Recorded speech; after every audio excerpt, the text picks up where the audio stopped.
So the challenges are there is a larger regulatory framework for the central government, which you can't escape totally. There would necessarily have to be certain compromises. Secondly, in a situation where government is directly withdrawing from direct intervention support to the education, how do you sustain your public education in Kerala? The first one is a political fight. A political fight where it continues to challenge the central government, who have subversive textbook that are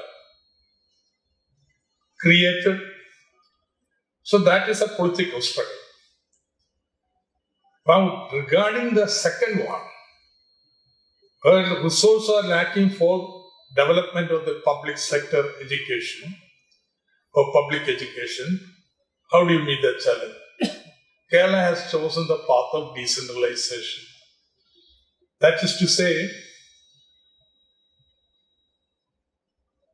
local people should mobilize as much resources as possible, either through donation or voluntary labor, and their involvement would increase the infrastructure, improve the infrastructure, and improve the quality of education.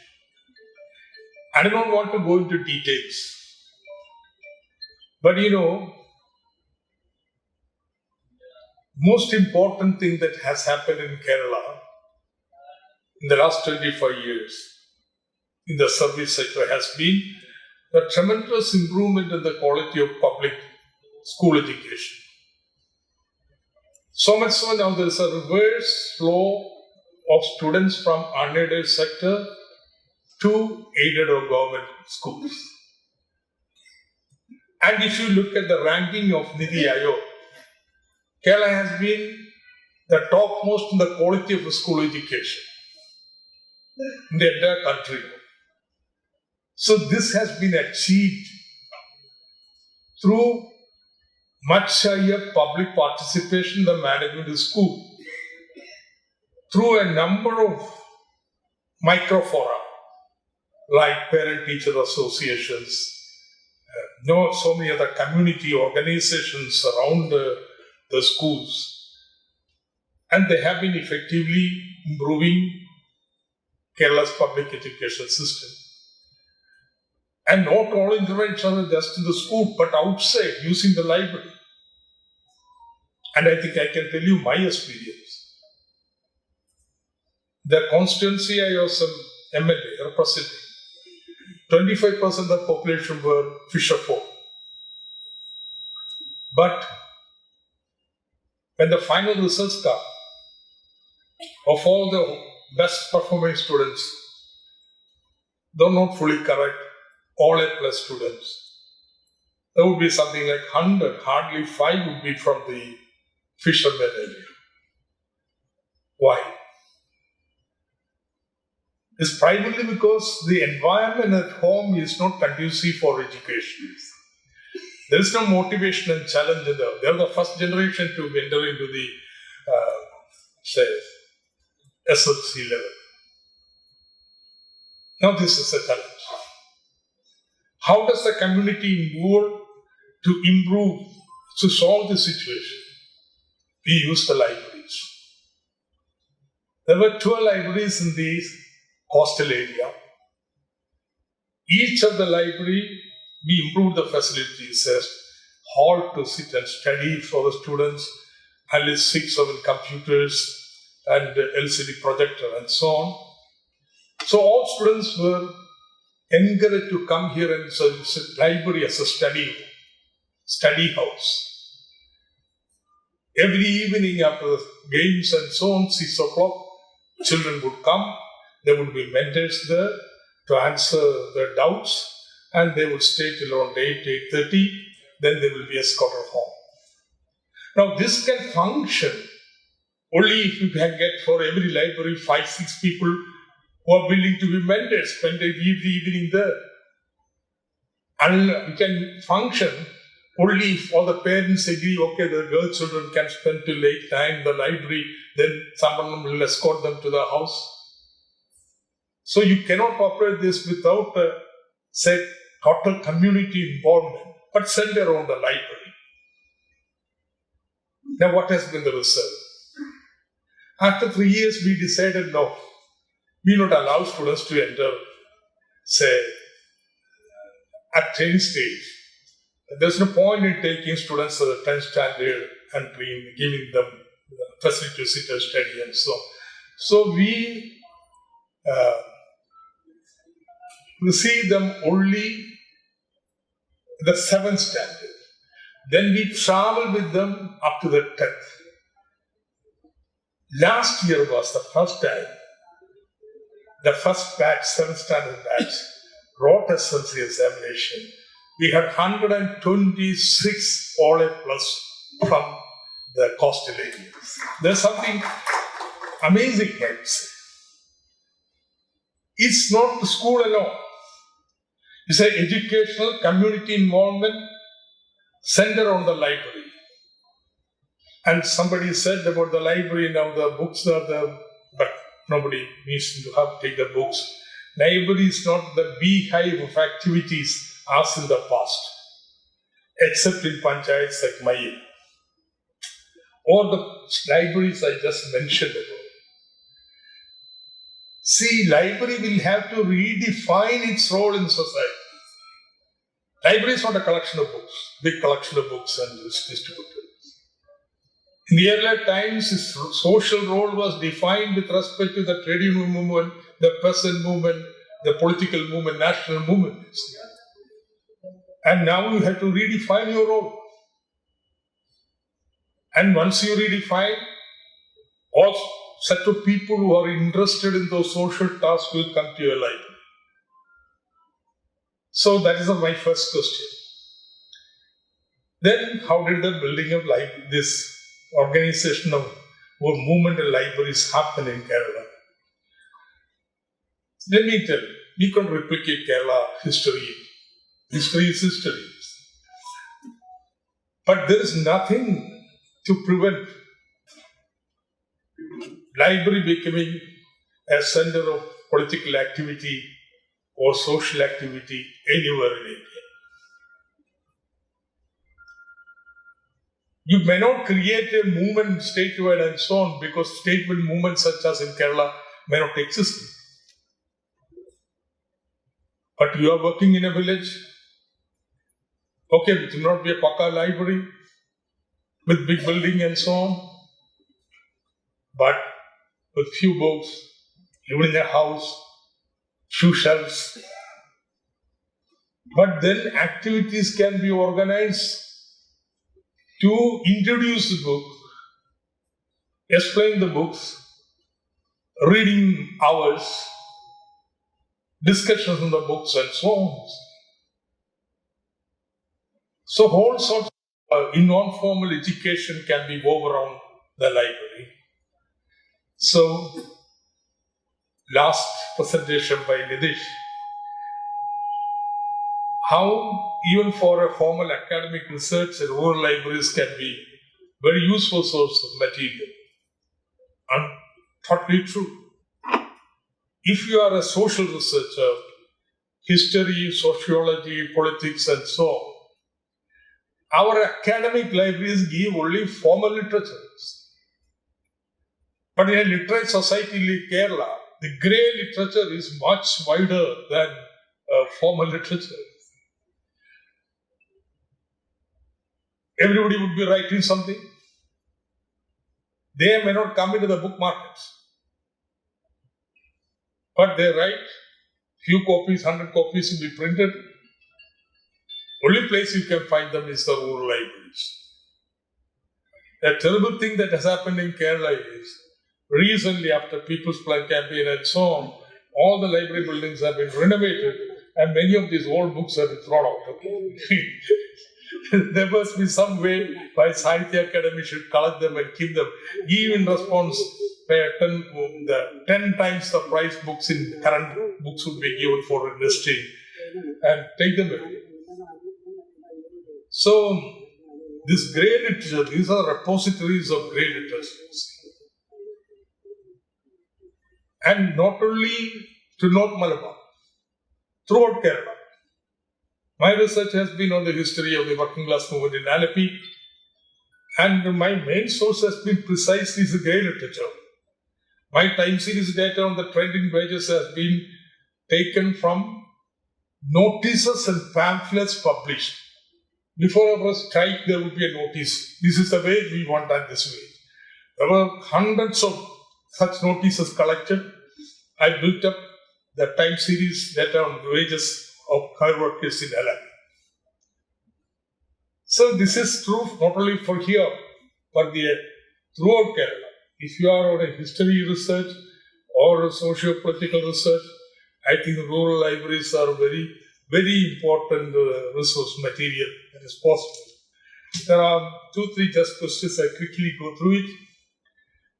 To enter the research field, one needs to be a part of a formal academic university structure, which is based on merit.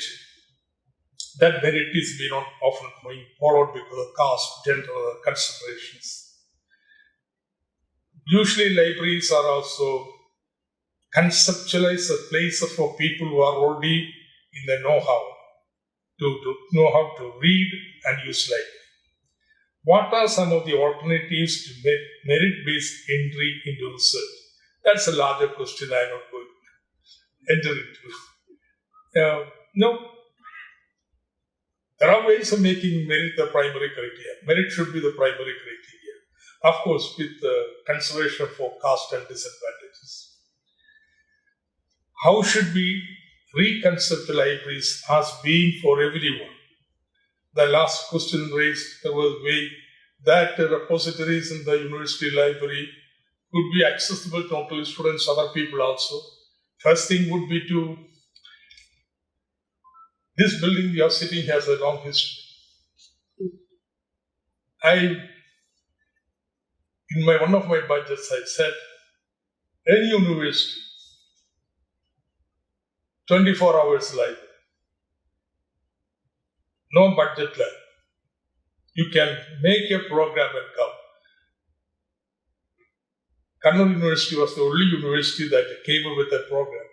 Okay, they have some land here, therefore they thought a library and adjacent buildings and so on and built up this place. Even in Kerala, I think the university system did not understand why the library has to be the center of university and think in big terms. So the question, how should we reconstruct libraries for everyone? Now, Kerala, it is for everyone. I had one great experience. Illich of deschooling. Deschooling is this famous book, like Pedagogy of the Oppressed. This book used to, at one time, used to be a big sensation for us. So he came to Kerala.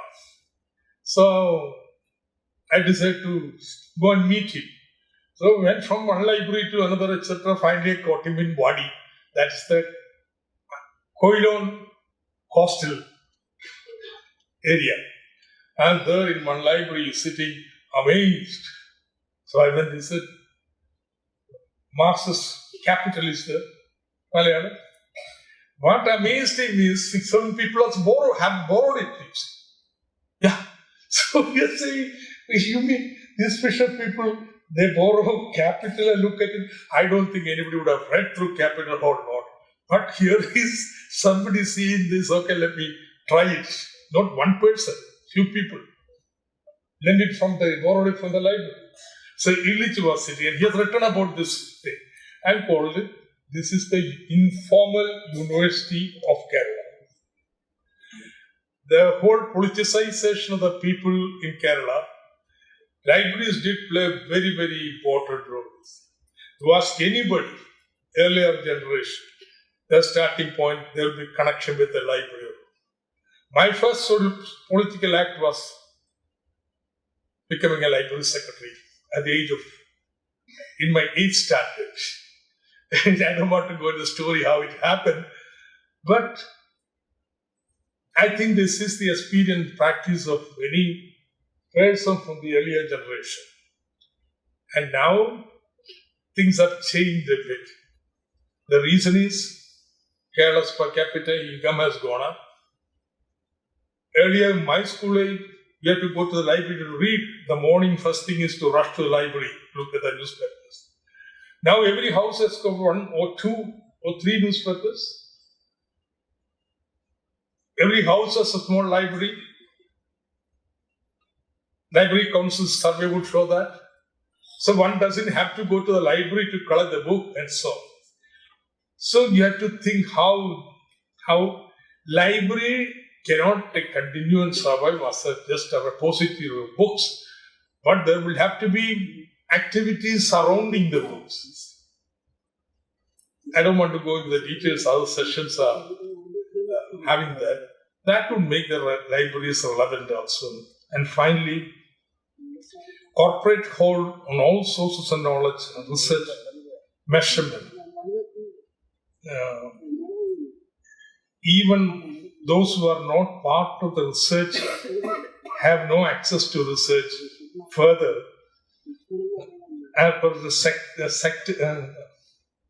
Or restrict access to it.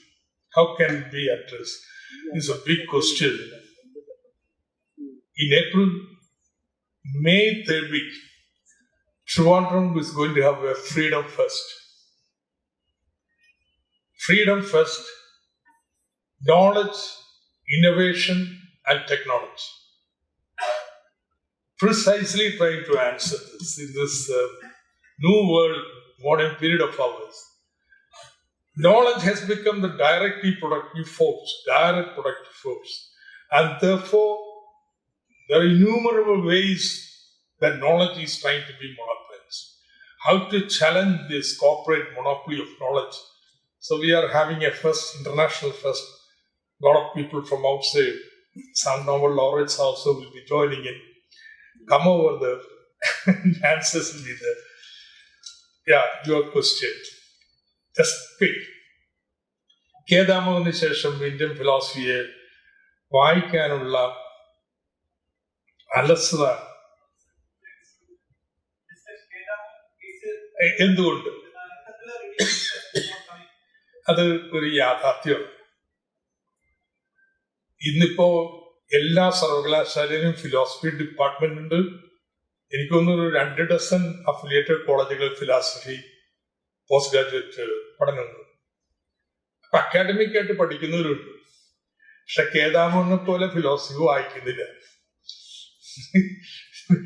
Something ഒരു writing കേദാമോദിന് അപ്പുറത്തേക്ക് പോകുന്നത് philosophy സംബന്ധിച്ച് മലയാളത്തിൽ ഉണ്ടായിട്ടുള്ള ശരിയാണ്. Correct. എന്തുകൊണ്ടെന്ന് ചോദിച്ചാൽ I don't know. I can't say. But your observation is correct. വൈദ്യശാസ്ത്ര ഗ്രന്ഥങ്ങൾ പോലും ഭാഷയുടെ അതിർവരമ്പിൽ തടച്ചിടുന്നതിനെ കുറിച്ച് എന്ത് പറയും? Very well. നിങ്ങള് ഭാഷയെ ആ നിലയിലേക്ക് ഉയർത്താനായിട്ട് ശ്രമിക്കാം. Now the fact is, വൈദ്യശാസ്ത്രത്തില് ഈ നാമങ്ങളെല്ലാം നമ്മുടെ ഭാഷയിലും ഹിന്ദിയിലും ഇല്ല. അവിടെ മധ്യപ്രദേശിൽ ചെയ്യുന്നത് ഇംഗ്ലീഷിലുള്ളത് ഹിന്ദി അക്ഷരമാലയിൽ എഴുതാനാണ് ശ്രമിക്കുന്നത്. That's what that guy was telling. So when you go to specialized areas of knowledge, and then you have to have a conscious attempt to develop your language to accommodate the thinking. Kerala ഭാഷാ institute ഉണ്ടാക്കി അതിനു വേണ്ടിയിട്ടാണ്. അപ്പൊ അതിന്റെ ഉദ്ഘാടനത്തിന് MP Krishna Warrier പറഞ്ഞത് മോഷണം ഭൂഷണം ഭാഷാ പോഷണത്തിന് നടത്തുന്നത്. കാരണം നമ്മൾ എല്ലാത്തിനും മലയാള പദം കണ്ടെത്തുന്ന നമുക്ക് മോഷണം ഭൂഷണം ഭാഷാ പോഷണത്തിന്. So that was Krishna Warrier said. പക്ഷെ എങ്കിലും we have gone to that level. അതിന് വേണ്ടിയിട്ട് മറ്റു വരിയിൽ എത്തിയിട്ടില്ല.